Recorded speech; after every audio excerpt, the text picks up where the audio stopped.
A warm welcome to everyone at Ultimate Meaning, the Theory of Samsara. Today, it is my great pleasure to introduce to you all Brother Joseph. Brother Joseph is a Benedictine monk from St. Ottilien in southern Germany, Bavaria. Welcome, Brother Joseph. Thank you for being here. Thank you for inviting us. It was very kind of you to make the time. Now, most of our viewers aren't very familiar with Western monasticism, so the first thing I wanted to ask you was, who exactly was Saint Benedict, and what is the history of the Benedictine Order? Benedict of Norcia lived in the 5th, 6th century, from 480 to approximately 560 after Christ, and he developed a rule for monastic life. There were different monasteries in the 4th and 5th century in Italy, coming from Egypt, and there was no unity between the different Christian rules. Every abbot has his own rule, has his own tradition, and Benedict lived in different monasteries. He had studied in Rome, classical formation. He has got at this time in the 5th century the end of the Roman Empire, decline of Roman Empire, and went then to mountains to live as an hermit, to live alone, and then joined different monasteries. And at the end of his life, he wrote a rule how a community can live together Christian life, with prayer times, with humility, with work, and with all things which are important for a community life. And this rule became the central rule of the Occidental monastic tradition, because it was so wise. It was not too hard, it was not too strong, and it was not too lax. So a good middle way for Europeans. He never wanted to found more monasteries than Monte Cassino he has founded. But his rule was so wise that after his death, from alone, it became, until the 8th century, the central rule for monastic life in Europe. I heard something interesting, that was Saint Benedict spent 3 years in a cave in Italy before he established his monastic community. This is a tradition that we also have in Buddhism, especially in Tibetan Buddhism. And I know what we do when we're in a 3-year retreat. If you could just kind of illustrate for the viewers what kind of life he may have had at that time. Was he studying or meditating? What he has exactly done, I don't know, of course, but he has not studied. He has prayed, he meditated, he lived alone in a cave. There is only written in the book of Dialogue of Pope Gregor the Great, who is the main document about Benedict we have, that it was a difficult and hard time for him living there alone. He prayed a lot. He get something to eat from another person who was not far from him. And Saint Benedict see at the end of these 3 years that a man, to live a real Christian life, has to live in community. To live as an hermit is a preparation to live in community, but it's not a value which is something absolute. I experienced also a lot of similarities in Buddhist Japanese monasteries, meeting the monastic tradition in Japanese monastery or in Ladakh, and there were a lot of similarities with the rule of Saint Benedict. And what was interesting, Saint Benedict during his life lived the different parts of a monk in Buddhism or in Christianity, but in different steps of his life. So he was first eremit, then he experienced monastic life also in some communities which were problems. And at the end of his life, all this experience he made his whole life as hermit and communities, put it together in a very important document, which is the rule of Saint Benedict, became the main rule for monastic life in Europe in the Middle Age. So the other religious orders, the Franciscans, the Dominicans, came in the 11th century, the Dominicans, the Jesuits in the 16th century. But the Benedictine rule is the oldest monastic rule and was very inspiring also for other religious movements and foundations. What was for me most fascinating was to meet in Chile during a conference of all schools of the Benedictine Orders, many thousand families with boys and girls living the rule of Benedict, having prayer together during the day and being inspired of this rule. So it can be also a rule for a community living in family or for a state, like Carolus Magnus, great European emperor in the 11th century, get inspired of the role of Saint Benedict in the Middle Age, 400 years after Saint Benedict, to rule his state.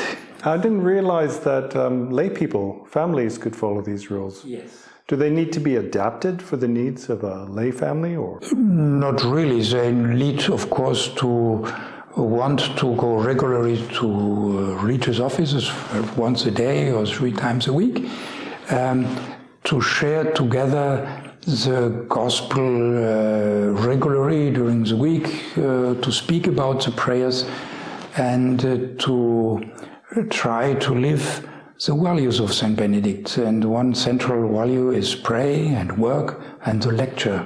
A lecture, meditating lecture of a text which is transforming my heart. Not only in academic reading, but really meditating reading of the gospel, but also of a theological book or a psychological book or another book, and to be transformed when I read this book. And these are, I think, very important chances and challenges for every people. You have not to be marked to do that. So this branch is what we call contemplation in Buddhism. That's where you take the meaning that's found in the scriptures and you make it personal by contemplating on it. As far as I knew, then this is one of the primary activities of a monastic in the Christian tradition. But you mentioned that they meditate. So what form does that meditation take? Well, there are different forms of meditation, and I would say a central Benedictine meditation is to be 5 times a day in church, to sing psalms in music which is adapted to this literature of the who is 2,000 years old, where is different joys and pains of everyday life is expressed in poems, and Gregorian chant is a classical chant in a Benedictine monastery singing these psalms. These psalms are every week the same, but what we sing through these psalms is every week different. So every daily experience we try to introduce in this prayer 5 times a day. So that's a typical form of Benedictine meditations, morning, midday and evening, just reflecting and praying what we have lived today. And second very important meditation we have is reading a book 2 or 3 times a day, 30, 60 minutes, and not only getting introduced in the academic level of this book, but being touched by what is written in these books, and let this book transform my heart to be touched by the book, and then perhaps to pray with what is written in the book. And then, of course, you have many different traditions which are still alive. You have the rosary, which is like the Buddhist form, a little bit similar to the Buddhist tradition. But we have also monks who like to sit in silence, in lotus sitting, like a Japanese monk, and appreciating. Do they actually sit in lotus? No, not everybody, but I like to sit in lotus position. Is a great help for me to introduce my body, to be prepared for prayer. What was fascinating for me, being in contact with Buddhist monks and with their tradition, was the introduction of the body. The meaning of the body, how to breathe, how to sit. This contemplation with the body is something we have a little bit lost in Europe. We discovered it again in contact with these arts, yeah. And so do you think that it actually existed previously in the Western tradition as well? Well, we have mystics in the Middle Age, like Meister Eckhart, Johannes Tauler, Heinrich Seuse, where the view of the nature, the contact with the nature, the observation of the nature of animals, of insects. Meister Eckhart, when Meister Eckhart say, when I see an insect on my hand, I see God through this insect, how it works, how it walks, and so. And he say in the Middle Age, the word we use for God are too small. God is much greater than that, and every theology, every speaking of God is too small. And this we discovered again. We know it. We have not lost it, but it was not really one of thousands of other authors. But through dialogue with Buddhist tradition, we discover again these texts. Yes, and what was for me also fascinating was to hear Buddhist scholars in Japan, who were also here in St. Ottilien for meetings. They read Meister Eckhart in Japan, translated it in Japan, and this Catholic author of the Middle Age who never had contact with Buddhists, this Japanese person said to me, as I read Meister Eckhart, I thought, this man must be a Buddhist. Because his language is very similar to a lot of Buddhists. It's amazing how much similarity there is in the traditions. We tend to think like they're totally separate things, but when you start to talk to people, you find their spiritual experience is very similar. Yes, it's similar, but also at a deeper level, you discover, of course, also a small difference or not so small difference. But the language and the possibility to speak about these authors is a very good bridge to come in contact, to speak about and to learn from each other, to have a peaceful, good dialogue. Yes, absolutely. And we have so much to learn from each other as well, I think. Do we know what inspired Saint Benedict to become a hermit in the first place? What caused him to go off into the cave?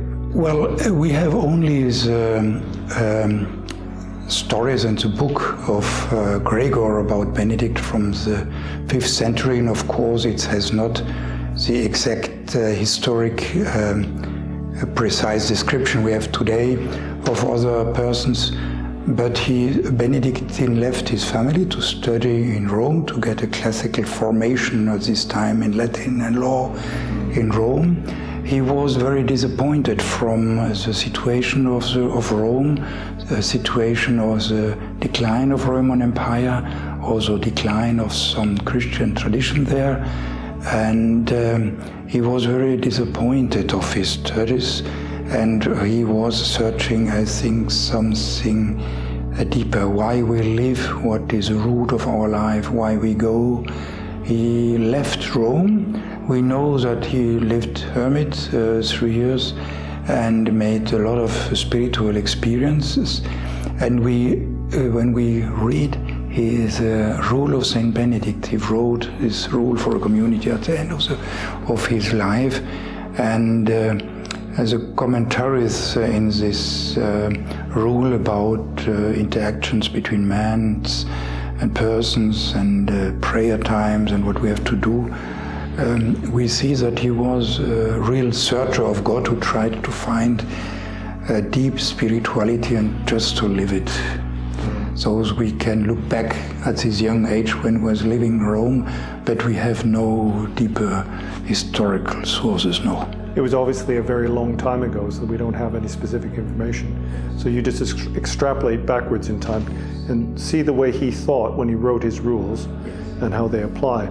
And so within that, then I saw a motto that was associated with your order, and that there was two. There's one that's simply peace, and then the other is prayer and work.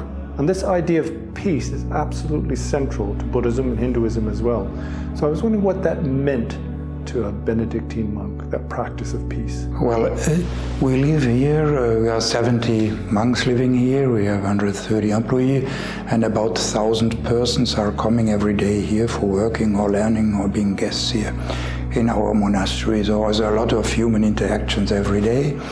And at the entrance of every monastic house is written peace, a symbol of peace. You have perhaps seen it at the entrance here also. And this peace is a 1,500 years tradition of Saint Benedict, which is, if you want, the fruit of this work, if it, of course, it's lived seriously. Pray and work is a second sentence you often hear. The most important word is in the middle, the and, pray and work, so the interaction of prayer and work, to try to introduce what I have lived my whole day in the prayer in the evening or in the morning, to, if you want, digest it, to put in prayer, to express it in the Psalms. And if it works and it's every day a new experience and a new experiment, if you want, to be able to introduce this spirituality also in the different parts of your daily work, in the garden, as teacher, in the library, the administration, being with guests, etc., etc. And I'm happy that a lot of guests appreciate also coming here. The peace they feel. I was in December for a conference for for dialogue of religions in Oxford, in the Indian community, which was a very fine conference. We have had here this conference with 80 persons, 2016, and they said to me that it's nice to have a place of peace like St. Ottilien, where every religion will come. So I appreciate and was very happy that they said that, because they feel that there is a peace and that there is a peaceful meeting possible. I mean, the experience is visceral. You can tell when you enter into a community whether this exists. I was just wondering, obviously we're all human beings, and so in a large community when there's a lot of people, from time to time you must experience some conflict at some level. And I was just wondering how you deal with that within a monastic setting. Well, we deal like you deal in a Nepalese monastery or in a Japanese monastery or in any community. The characters are very different, of course, and every character has his own answer and own problematic, if you want. But what's very important is to speak about. What very important is to find a good way to speak about it. What is very important to see also the positive sides of other persons in the community. And I think it's very important to feel good and to help the other to feel good and to find a good way. And in French, or coming from the Latin, to greet somebody we say salut. Salut. Salut means to be good, to be fine, to be in a good feeling. And I think this is a good basement for a community to share. It's not every time easy. And Saint Benedict said in the 6th century, he said in his rule, it is not enough to forgive 5 times or 7 times. We have to support with endless patience everybody. With endless patience. And so what I read online was that in the past, the work period was at least about 5 hours of work per day. And then you had, as you said, you have 5 periods of prayer throughout the day. So can you just give us an idea for our imagination what your routine is like? For example, what time do you get up in the morning? What prayers do you do at what time? And what kind of work, the diverse types of work that you do here in the monastery? The monasteries of Saint Benedict have the common basement of the rule of Saint Benedict. The rule of Saint Benedict speaks about a community, so every Benedictine monastery has a fixed community. You join the monastery, you join not the order, you join this monastery, this community for your whole life. Secondly, regular prayer. It can be 4 prayer or 5 or 6, but regular prayer a day. And community life and also everything what is connected with work and prayer and lecture. If these monasteries have a school, a guest house, a hospital, a printing, anything that's different in every country. It's not written in the role of Saint Benedict and came later. So there are very different works in the monastery, and these works also have an influence of the spirituality and the time of getting in the morning out. Our first prayer here is in St. Ottilien. It is at 5:35. Second prayer it is 6:40, the Eucharist. Then we have breakfast and normal work. And the next prayer is at 12 o'clock, 15 minutes. The next prayer is at 6 o'clock for 30 minutes. Then is lunch and community time. And at 8 o'clock, the final prayer, 8 o'clock, 15 minutes. And the works we do here in our house are very different. We have carpenters, we have mechanicals, we have farmers, we have persons giving retreats in our guest house. I was 39 years teacher for math, physics and religious educations. I am now 20 years responsible for the money and I was 130 employees. And so my day is normally in the morning being in contact with different parts of St. Ottilien. Today with a bookshop about different problems we have to share. Then with our counter, with our controller, to see different things which happened here in St. Ottilien, and to speak with persons who are in charge of our energy system, biogas and wood burning. There were different things to be repaired. Yeah, I noticed actually you had your own biomass energy generation system, and also a herd of cattle, I think. So is that something that is traditionally here, or did it happen more recently? Well, we have 3 main parts where we work. It's a school, secondary school with 700 boys and girls. Still functioning as a school? Still functioning as a school, no boarding school, but school with a daytime school with 70 teachers, which came also, of course, from our employees. And we have a guest house. We have 16,000 guests living being one night here during the year for meditation days, retreat days, formation days, etc.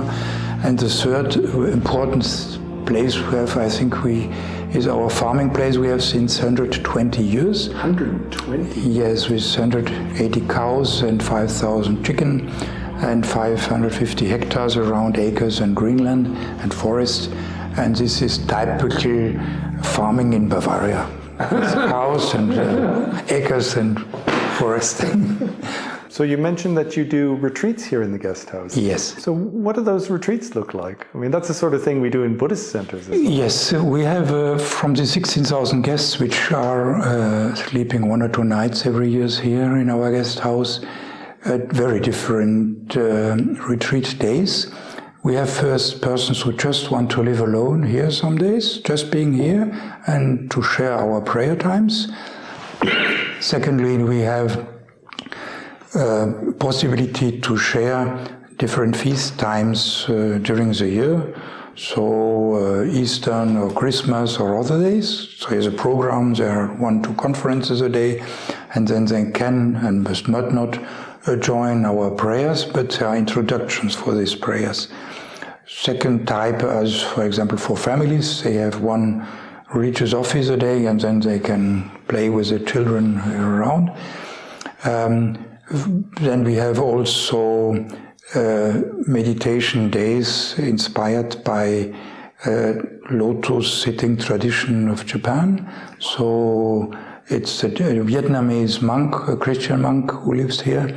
He gives meditation days introducing the very rich and wonderful Vietnamese East Asian tradition of introducing what the meaning of my body in the religion, how can I sit, how can I breathe, etc.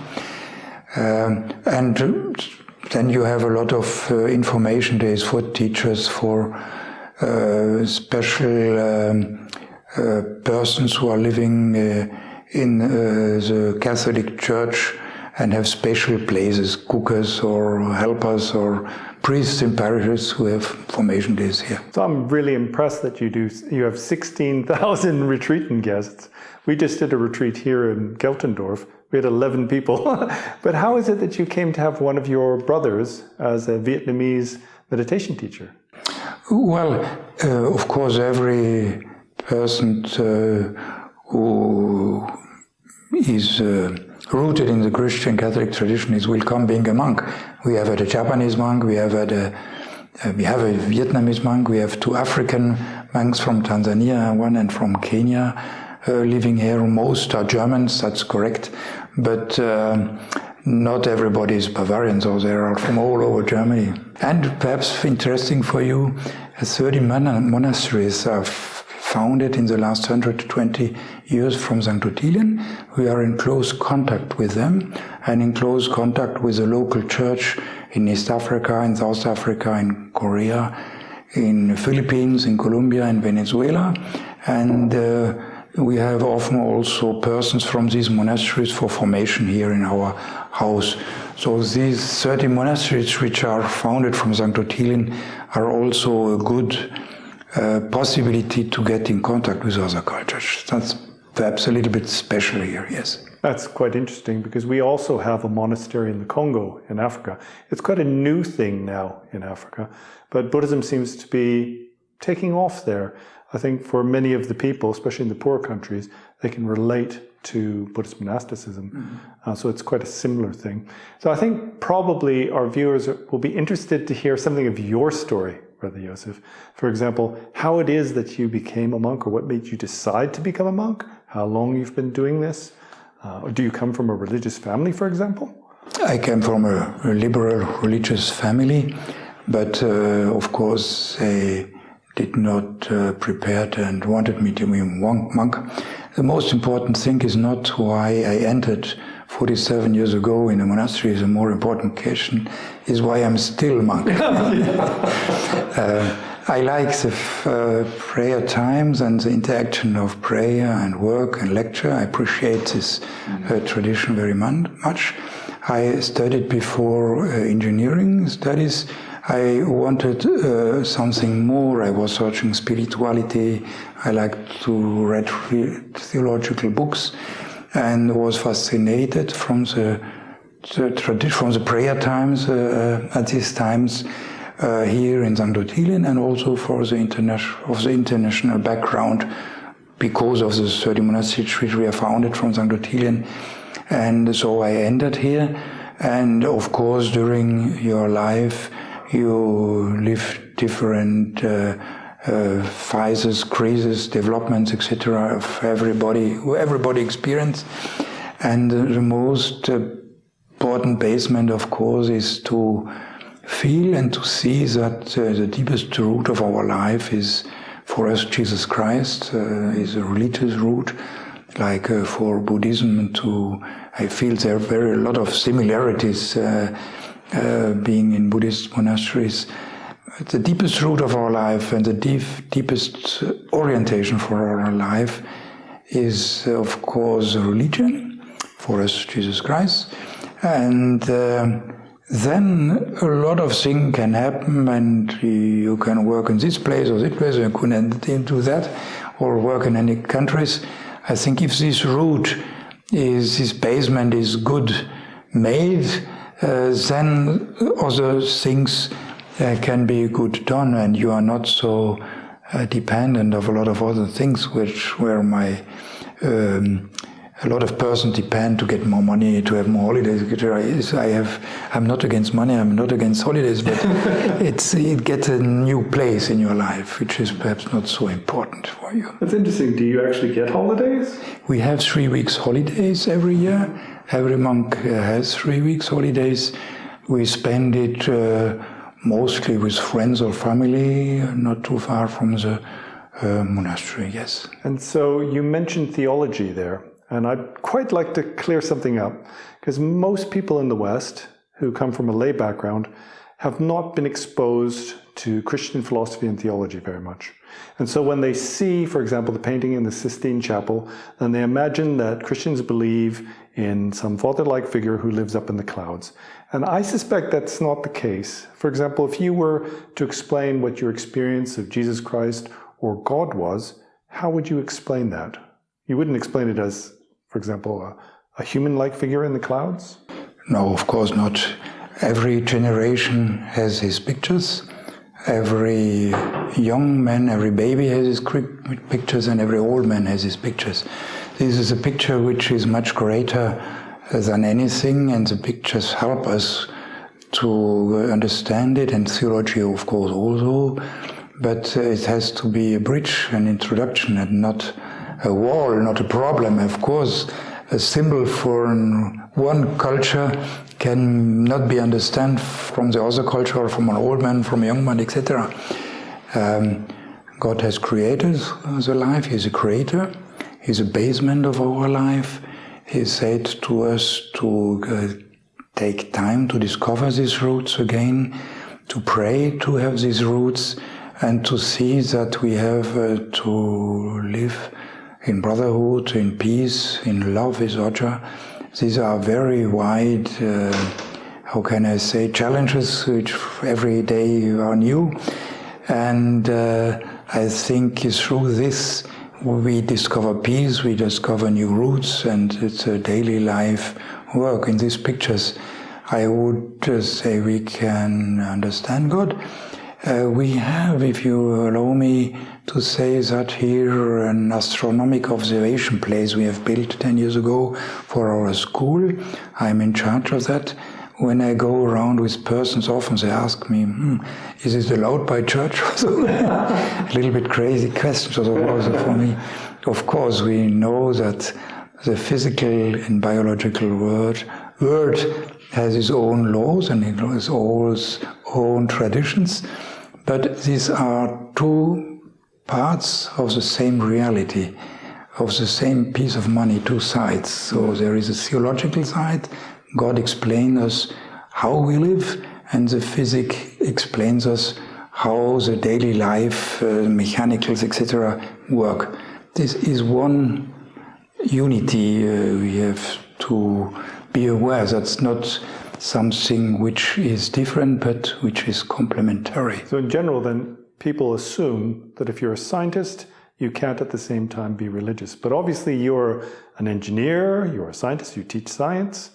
And so for you, is there any kind of contradiction personally? There is for me no contradiction of that. Of course, in history were a lot of misunderstanding and contradictory interpretations, as we think in the 16th century, as during 2000 years also the gospel from the antiquity grew up in the Greek classical time. Earth was never time flat, Earth was a globe.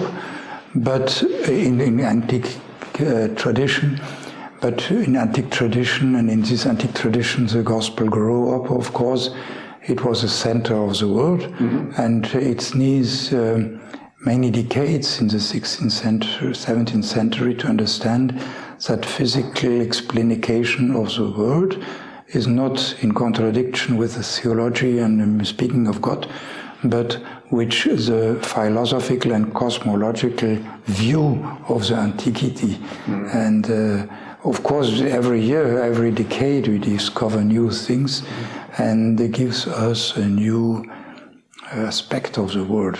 Yeah, absolutely. We have the same problem in Buddhism, because we have something called the Abhidharma, which is like Buddhist science. And obviously there are going to be contradictions with that and what it teaches now in modern physics. So they have to be in some way be resolved.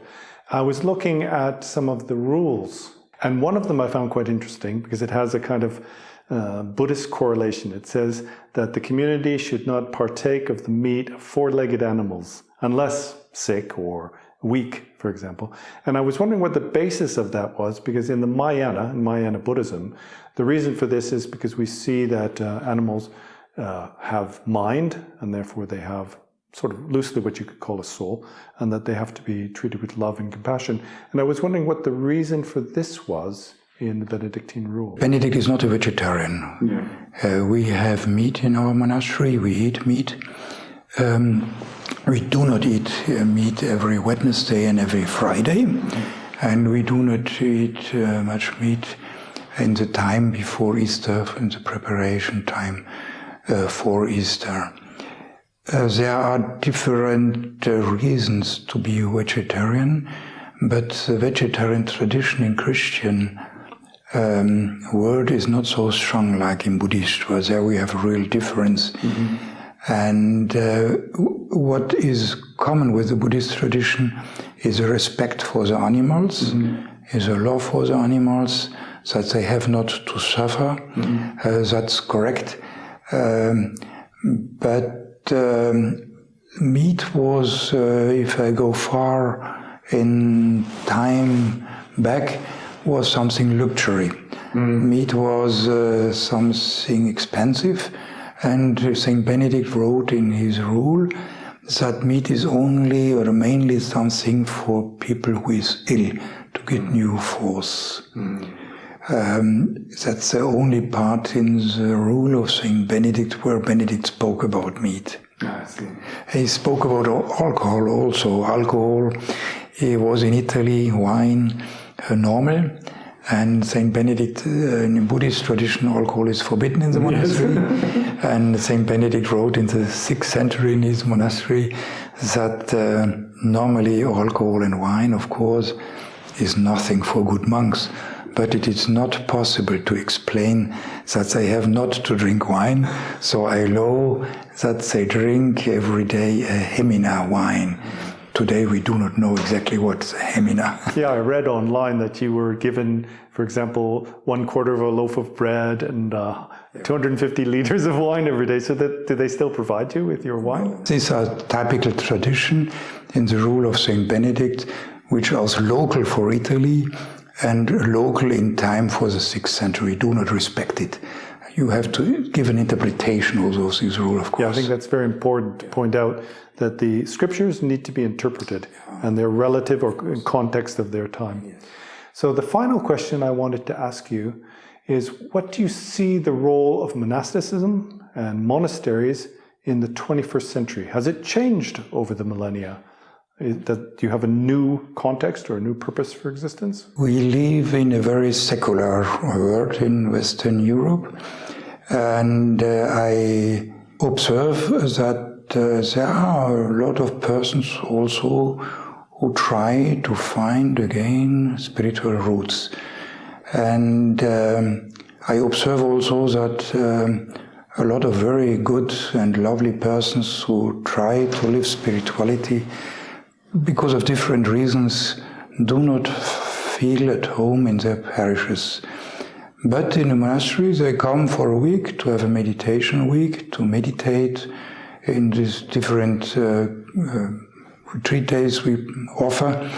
And we observe that we have 50,000 guests every year here in St. Ottilien, also for the religious office, who want just to join the Latin songs and the psalms, which are very strong and not very attractive, but everybody can feel at home inside it. And there I think a monastery has work, the task, the challenge to be there for the people, to be aware that, of course, there are a lot of questions and discussions about that, but to have a complementary part to the parishes around the monastery, not against the parishes, but complementary together with the parishes, because persons find very different ways to get introduced in religious ways. There are also, I would say, interesting phenomena. No big city would destroy its cathedral. The Cathedral of Paris was quickly reconstructed. These are the most visited places also in Germany. And if you ask Germany, I think the majority would like to have a Christian country, but I suppose more than 50% do not know what's exactly a Christian country, speak about culture and different things. So there is, in a secular society, a loss, of course, of tradition and of knowledge about that. But monasteries have, for the persons who like this complementary work and then contemplation work, important place to proposes to offer the possibility to join this tradition. I imagine this is the case as much as it is in Christianity as is in Buddhism, but in our monasteries then the numbers are declining. In the past in Tibet, for example, they would have some monasteries with maybe 10 or 20,000 monks in them, but now that is severely decreased. Yeah, and so in the past, how many people were here in St. Tibet? As I entered here, we were 120 monks. Today we are 70 monks. Also, I have to say that there's been a slight resurgence because now in our monastery we have some fairly young monks, 17, 18, 20 years old, coming from the West to take on robes. And I was wondering if you had anything similar, this sort of phenomena in your tradition, or are they mostly all older monks? Most monks, we have approximately 1, 2 or 3 new monks every year. 50% remain the whole life, 50% leave the first 4 years, and most of them are between 25 and 45 years, I would say. So not 20 years old, no more 20 years old. We observe a little bit the same phenomenon as you observe in Nepal, that persons who have lost their religious tradition come here, want to live a year here. So we have at this time a young man who wants just to live 1 year here. He is no Christian, he is no joining a church, no. He wants just to live here 1 year and to find his religious roots. We offer this, he lives with us together. And we have not much persons of East Asia, so Japanese and Vietnamese joining our community, but we have had still Japanese and have a Vietnamese monk who want to live here. Yes. Yeah, my feeling is that in the modern world, many people are becoming disillusioned with materialism and also with the great polarization and all the strife and warfare in the world. And so they're turning back in some way to religion, and they need somehow to be welcomed into the community. So I really appreciate, for example, you letting us come here and have this dialogue. Oh, it's normal. Yeah. So finally, I wonder if you might be able to offer a little bit of advice to some of our viewers or to people in the West in general of how they can live a more peaceful and more spiritual life. I will try to do this in a very humble way, but I want first to say to my Christian friends and Germans that the dialogue of religion is something very rich. Go to a Buddhist monastery, it's something fascinating. We can learn, being Christians and being not Christians, a lot in Buddhist monasteries. What I find fascinating in the contact with Asian tradition is the introduction of the body in our religious tradition, how to breathe, how to sit. We have lost it a little bit in Germany, in Europe, in the Western tradition, and also to discover through that our Christian roots, which our literature and theology, which is also in contact with Buddhists, something very rich. And I think that's our deepest roots in life are our richest roots, why we live, where we go, and if we search a whole life, this basement, this can give a lot of orientation and force to live the challenges of daily life. Thank you for those wise words, Brother Joseph, and thank you for inviting us here to St. Ottilien to experience a little bit of what your life is like. Pleasure to have you here. Thank you very much. Thank you for joining us. Excellent.